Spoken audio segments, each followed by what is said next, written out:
The story the doctor related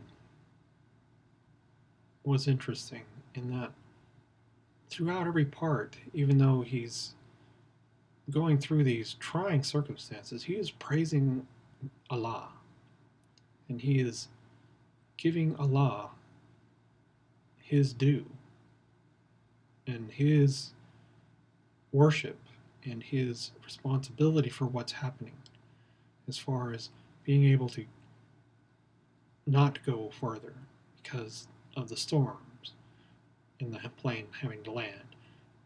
And throughout the whole process, ending up at the woman's house, it was all, according to this doctor, Allah's plan. So that he, being that particular specialist, would tend to this woman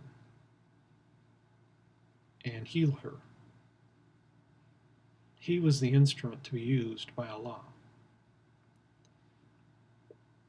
In contrast, I don't hear a lot of Christians praising God as much as Muslims praise Allah. I don't hear many Christians praying to God as much as Muslims pray each and every day to Allah. When we visited the mosque here on our field trip, there was an air of expectancy as the time approached 8 p.m. And the men were washing and preparing for prayer. And they would enter in and begin their prayer after the call to prayer was given. As we spoke with the Imam, I didn't hear the praise for Allah that we heard in the story from the doctor. But nonetheless, he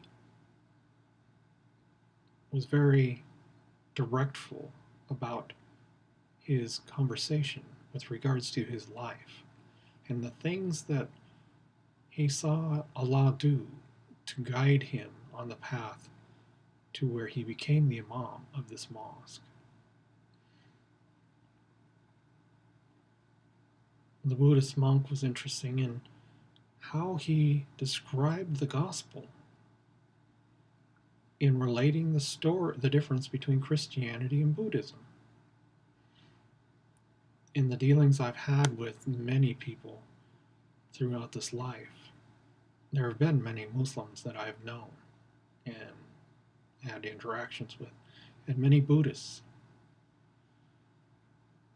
And they all are relatively the same with regards to how they look at things and how they react to things, if they are devout.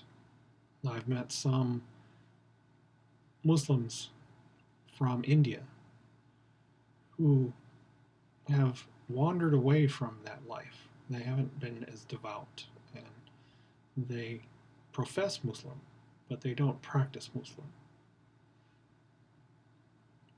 And I've also run into many Buddhists who say they are Buddhists, but they don't go to temple, and they don't consider their prayers, and they don't necessarily look on Buddha as the facilitator who helps them through life. They look on things more as a Western way of looking at it, much like Christians do, where it's about achieving and doing and the next thing and the next job and how much money you can make. And I see that a lot in Christianity. There are many, many similarities.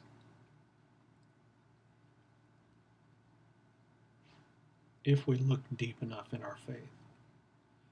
For those who have a deep faith, a deep Christian faith, they are constantly praying.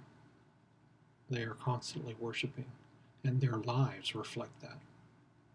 If you consider Mother Teresa, or Francis of Assisi, or any of those we call saints, they had these lives where, much like the Muslims, they were praising God for the things that were happening and the things they were doing.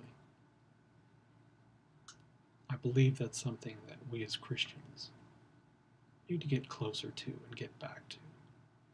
And I believe that within these courses, that's what we're looking at.